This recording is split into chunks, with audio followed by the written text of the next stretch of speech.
Hello everyone, student study point के digital platform students point पे आप सबका स्वागत है। जैसा कि आप सबों को ज्ञात है, बिहार बोर्ड मैट्रिक की परीक्षा अब से कुछ ही दिन बाद है।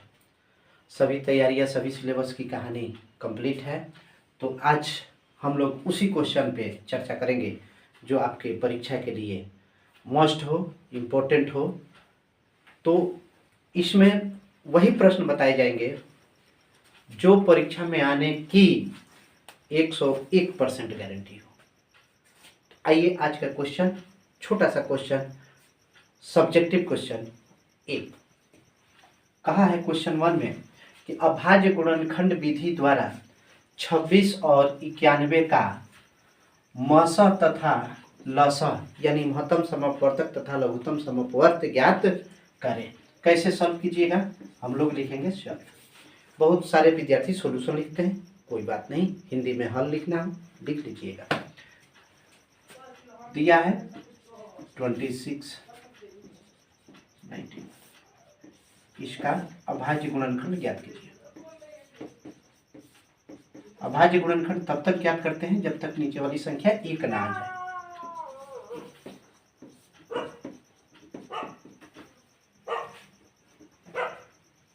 अब यहाँ लिख देंगे हम लोग 26 इक्वल टू 2 गुना 13, 91 इक्वल टू 7 गुना 13। इसलिए मशा बराबर होगा, मशा वही संख्या होती है जो दोनों में शामिल हो। दोनों अभाज्य गुणनखंड में शामिल संख्या महत्तम होती है, अर्थात दोनों में शामिल है हमारा क्या है 13। ये हो गया महत्तम। अब चलते हैं लसा यानी लघुत्तम, हम लोग जिसको कहते हैं। लसा में लिस्टेड किया जाता है यानी सभी की सूची बनाई जाती है। सूची में देखें 2, उसके बाद देख लीजिए 7, उसके बाद एक आ गया 13। जब दोनों का गुणा कीजिएगा तो कितना आता है? 7 गुना 14, 14 तिया 42 और 14 4 18, यानी लसा आपका हो गया 13, सॉरी मसा हो गया 13 और लघुत्तम हो गया 182। ये होगा आंसर। चलिए पढ़ते हैं अगले क्वेश्चन। बोल रहा है बहुपद 4x² - 3 के शून्य ज्ञात करें। शून्य ज्ञात करें। बहुपद को हम लोग इंग्लिश में px से इंडिकेट करते हैं। x पद में अगर होता है तब, यानी चर x होता है तब px = 4x² - 3 होता है। यदि अगर शून्य ज्ञात करना है तो हम लोग क्या करते हैं बाबू? शून्य से कर देते हैं तुलना। शून्य से जब तुलना किए तो 4x² - 3 = 0 और 4x² बराबर इधर आएगा 3, तो क्या हो गया 3। अब हम लोग क्या करेंगे? चर को एक तरफ ज्ञात करने के लिए 4 से क्या करेंगे? इधर मल्टीप्लाई में है, उधर जाएगा डिवाइड होगा, यानी 3/4। अब यहाँ स्क्वायर है, यहाँ स्क्वायर है, इधर जब भेजेंगे इसको तो हो जाता है वो रूट में, √3/4, 3/4, अर्थात हमारा शून्यक हो गया, शून्यक हो गया √3/4, या फिर इसको लिखें √3 और 4 का वर्गमूल 2। आंसर ये होगा का। चलिए बढ़ते हैं अगले क्वेश्चन की तरफ। चित्र में DE समांतर है BC का, तो EC ज्ञात करें। देखिए फोटो दिया है, ABC एक त्रिभुज है जिसका समांतर DE है। और जब समांतर होता है तो याद करिएगा थेल्स का प्रमेय। थेल्स का प्रमेय से ये बनता है। यहाँ हम लोग लिखेंगे सब दिया है, जो दिया है उसको सावधानी पूर्वक नोट कीजिए। एग्जामिनर आपकी हबड़ाई से नहीं मानेगा, वो सावधानी से लिखिएगा। AD कितना दिया है? 1.5। DB कितना दिया है? 3। AE कितना दिया है? 1। EC क्या करना है भाई? ज्ञात करना है, क्वेश्चन मार्क लिखेंगे हम लोग थेल्स प्रमेय से। थेल्स प्रमेय क्या कहता है कि यदि एक त्रिभुज के किसी भुजा के समांतर एक भुजा अगर खींची जाती है तो वो अन्य दो भुजाओं को समान अनुपात में विभाजित करती है। तो विभाजित जब समान अनुपात में करती है अर्थात समान अनुपात AD बट्टा DB होगा इक्वल टू AE बट्टा EC होगा। अर्थात AD के जगह पर AD के मान को रखिए और DB की जगह पर DB के मान को रखिए, AE की जगह पर AE रखिए, आपका EC स्वतः निकलने वाला है। क्रॉस मल्टीप्लाई यानी तिर्यक गुणा कीजिए। तिर्यक गुणा जब करेंगे तो 1.5 में EC से गुणा हो गया और 3 एकम 3 होता है। जब EC निकालेंगे तो इधर गुणा में है तो 3 में 1.5 से भाग देंगे तो 1.5 को काटेंगे तो 2 आता है। EC बराबर 2 आपका हो गया आंसर। इसको बराबर लिखिएगा दोस्तों, कहीं घबराई नहीं तो नंबर कटेगा आपका।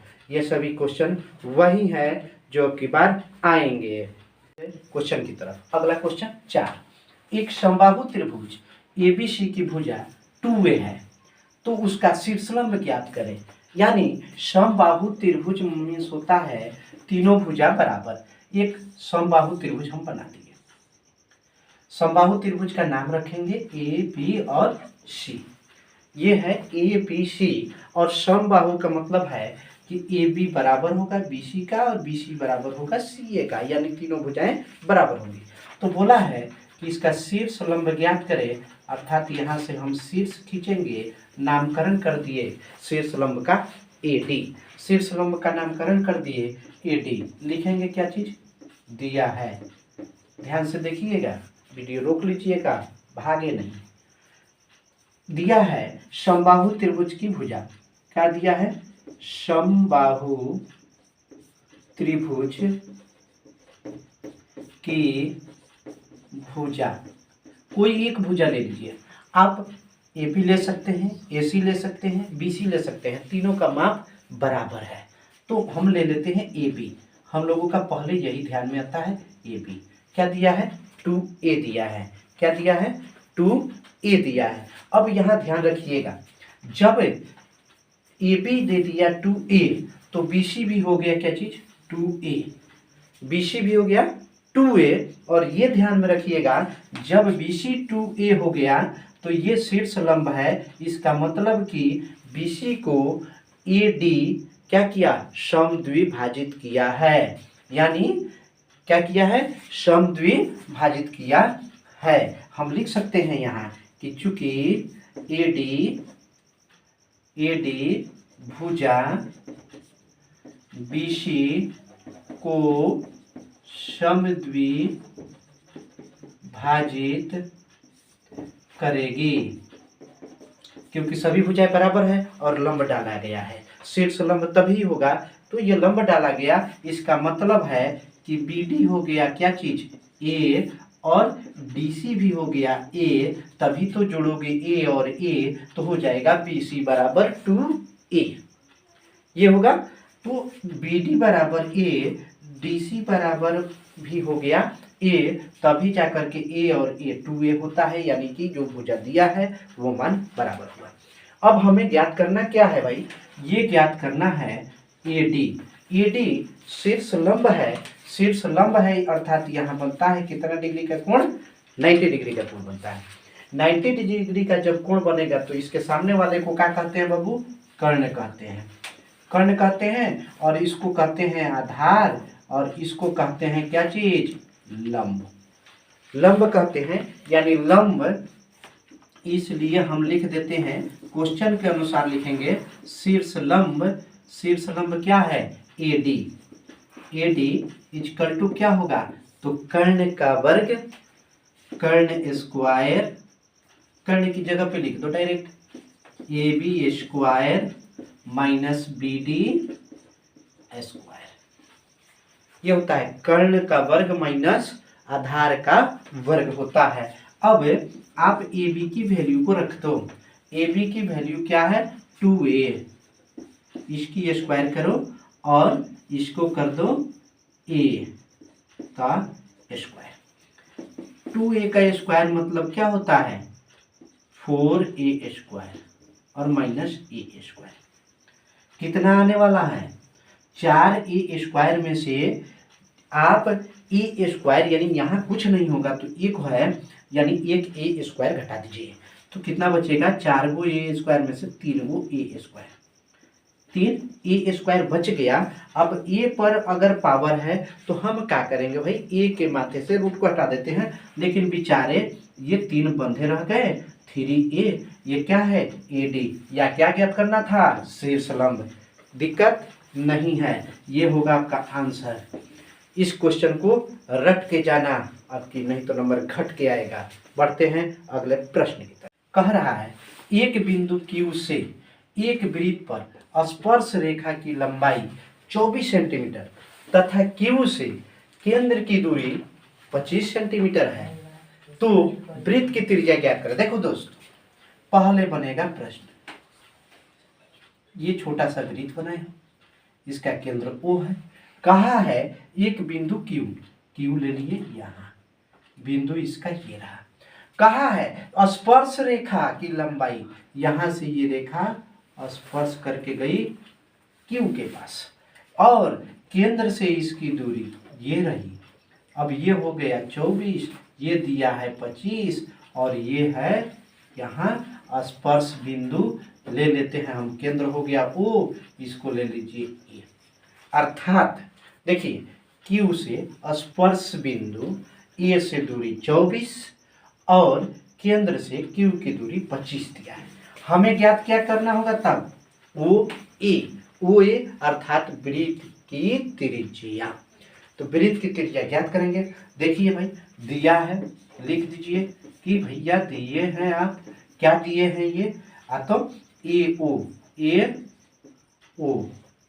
AO क्या है, वृत्त की त्रिज्या है, क्या है AO वृत्त की क्या है, त्रिज्या है। हो गया। अब देखिए एक और चीज दी है, AQ बराबर कितना, 24 सेंटीमीटर में दिए हैं। चलिए OQ कितना दे दिए, OQ 25 सेंटीमीटर। जैसे हम लोगों को पता है, आप सब जानते होंगे, पढ़े हैं बेसिक में, कि स्पर्श बिंदु पर स्पर्श रेखा और केंद्र से लंब रेखा के माध्यम से बना कोण ये होता है 90 डिग्री। यानी वृत्त की त्रिज्या और स्पर्श रेखा पर बना कोण 90 डिग्री का होता है। जब ये 90 डिग्री हुआ, 90 के सामने वाले को क्या कहते हैं, कर्ण। तो कर्ण हो गया तो एक आपका आधार बचेगा, एक बचेगा क्या चीज, लंब बचेगा। जब कर्ण और लंब और आधार की बात कही जाती है तो हम लोगों को वही कहानी याद आता है, कर्ण स्क्वायर बराबर लंब स्क्वायर प्लस आधार स्क्वायर, यही होती है। अर्थात कर्ण स्क्वायर अर्थात O, अर्थात ये लिख दो, छोड़ो, चूंकि वृत्त की त्रिज्या तथा स्पर्श रेखा द्वारा स्पर्श बिंदु पर बना कोण समकोण होता है। समकोण मीन्स 90 डिग्री, समकोण मीन्स 90 डिग्री का होता है। जब 90 डिग्री का हो गया तब हमारा OQ square equal to OA square plus AQ square. सबकी मानों को पुट कर दिया जाए, सबकी मानों को पुट किया जाए। OQ कितना है 25, OA ज्ञात करना है, यह है 24। 25 का वर्ग कितना होता है 625, OA स्क्वायर कितना होता है 576 होता है। इसको लाइए इधर, 625 minus 576 equal to OA square इधर लिख देते हैं, कितना होगा 49 OA स्क्वायर स्क्वायर को इधर लाइए, रूट में 49 ओ ए, अर्थात ओ ए बराबर रूट अंडर 49, यानी ओ ए 49 का वर्गमूल क्या होता है, 49 का वर्गमूल 7 होता है, 7। इसलिए वृत्त की त्रिज्या ज्ञात करनी थी, वृत्त की त्रिज्या ज्ञात करें। वृत्त की त्रिज्या ओ ए है, ओ ए बराबर 7, यानी 7 सेंटीमीटर आपका ये होगा आंसर। ये मोस्ट इंपोर्टेंट है, इसे कंप्लीट करें और बढ़ते हैं अगले प्रश्न की तरफ। 6 है, बिंदुओं 0 0 और 36 15 के बीच की दूरी ज्ञात करें। दूरी सूत्र है, याद रखिएगा। एक रेखा है जिसकी बिंदु है ए बी, मान लिए 0 0 है, इसका निर्देशांक 36 15 है। अब बोला है कि यहाँ से यहाँ की दूरी क्या है, याद रखिएगा x1 y1 x2 y2, पहले को दूसरे को मानिएगा तब जाकर बनेगा। अब देख लीजिए यहाँ a बराबर आपका हो गया 0 0, b बराबर का हो गया भैया 36 और 15, और ए बी क्या होगा, दूरी क्या निकालनी है, दूरी ए बी बराबर क्या होता है, दूरी सूत्र याद कीजिए x2 माइनस x1 का the whole square plus y2 y1 square. Video को जूम करके लिख लेना, याद ना हो तो। x2 क्या है, x2 36 माइनस 0 प्लस 15 माइनस 0 का स्क्वायर। चलिए ये 36 में से 0 गया 36 ही होगा, 15 में से 0 गया भैया 15 ही होगा। 36 का वर्ग होता कितना है पहले बता दो, 36 का वर्ग 1296, 1296 और 15 का 225 होता है। इन दोनों को जोड़ लीजिए, कितना होने वाला है 11, और 9 1 10 2 12, 14 1 15, इतना होगा 1521 मीन्स कितना होता है 3 गुणे 3 गुणे 13 गुणे 13। अब आज गुणनखंड करके देखिएगा, यही होगा 3 के माथे पे 2, 13 के माथे पे 2, एक बाहर, ये भी बाहर है, 13 तिया 39, ये हुआ आपका दूरी। बढ़ते हैं अगले प्रश्न की तरफ। के का मान ज्ञात करें। यदि बिंदु ए 2 3, बी 4 के तथा सी 6 माइनस 3 संरेखी है, संरेखी है यानी आपको दिया है, दिया क्या है भाई देख लीजिए पहले, ए बराबर 2 3, बी का दिया है भाई 4 के, सी 6 माइनस 3। और जब ये ए बी सी संरेखी है लिखा दिया है, चूंकि ए बी तथा सी संरेखी हैं, जब संरेखी बात कह दी जाए समान रेखा में त्रिभुज का क्षेत्रफल 0 निकाल देना, त्रिभुज का क्षेत्रफल बराबर 0 कर देना। ए बी सी, ए की जगह पर ए का मान रखो 2 3, बी 4 के और सी 6 माइनस 3, तो लिख लीजिए यहाँ। इसलिए त्रिभुज ए बी सी का क्षेत्रफल बराबर 0। त्रिभुज ए बी सी का क्षेत्रफल बराबर होता क्या है, देखिए यहाँ से हम लोग ले लेते हैं एक, कहाँ से शुरू करें, यहाँ से शुरू करें, यहाँ से शुरू करें, यहाँ से शुरू करें, आपकी इच्छा, आप जहाँ से इच्छा हो शुरू कर सकते हैं। इसका ले लीजिए आप x 2 हो गया, तो इसका y और इसके y माइनस होता है, माइनस माइनस प्लस, यहाँ क्या होगा प्लस या माइनस, याद कीजिए बेसिक से प्लस होता है। अब इसका x1 सूत्र देख लीजिएगा एक बार, 4, इसका y -3 ये प्लस, अब इसका x 6, अब इसका y 3 minus k equal to 0।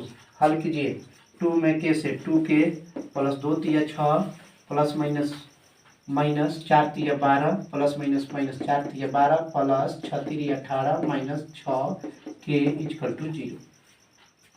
देखिए 6 के माइनस में और 2 के प्लस में, माइनस में 4k, 6 प्लस में 18 प्लस में 18 6 24 प्लस में माइनस में 12 माइनस में 12 माइनस में 24 इक्वल टू हो गया 0। ये दोनों कट गए महाराज। -4k इक्वल टू 0 अर्थात k इक्वल टू 0 आंसर। ज़्यादा दूर नहीं जाओगे, बढ़िया से और बचा करके लिखना ये जरूरी है। सावधानी पूर्वक, सावधानी हटी कि दुर्घटना घटी, छापो जल्दी। प्रश्न 8 आज के लिए ये होगा लास्ट, क्योंकि लंबी वीडियो है, लंबा वीडियो नहीं। इसका दूसरा भाग लाएंगे कल। फिर देखते रहिए इस चैनल को। चैनल का नाम स्टूडेंट्स पॉइंट। क्वेश्चन आज के लिए सबसे मस्ट दिया है, ध्यान दीजिएगा। एक वृत्त का चतुर्थांश, चतुर्थांश का मतलब होता है चौथा अंश, यानी 4 भाग का 1 भाग का क्षेत्रफल ज्ञात करें जिसकी परिधि 22 सेंटीमीटर है। वृत्त की परिधि क्या है? 22 सेंटीमीटर लिखेंगे, चूंकि वृत्त की परिधि कितना दिया है? 22 सेंटीमीटर। वृत्त की परिधि बराबर क्या होता है? 2πr यानी 22। बढ़ते आगे, 2/22/7 r 22 पढ़िए आगे। r रह गया 22, ये गए नीचे है तो ऊपर, ये ऊपर वाले आ गए नीचे। 22 से 22 कटेगा, r बराबर 7/2। कितना हुआ? त्रिज्या हो गया 7/2। देखिए इसको अब यहाँ से हम लोग 2 तरीके से बना सकते हैं। एक तरीका मैं आज बता रहा हूँ, दूसरी तरीका, और इस तरीके में हुई परेशानी के लिए कमेंट जरूर करें। दूसरा तरीका पुनः बताने का हम कोशिश करेंगे। चलिए, अब वृत्त का चतुर्थांश, इसलिए वृत्त के चतुर्थांश का क्षेत्रफल। देखिए वृत्त का क्षेत्रफल बराबर क्या होता है? हम लोग 7वीं 8वीं कक्षा में पढ़े हैं। वृत्त का क्षेत्रफल πr²।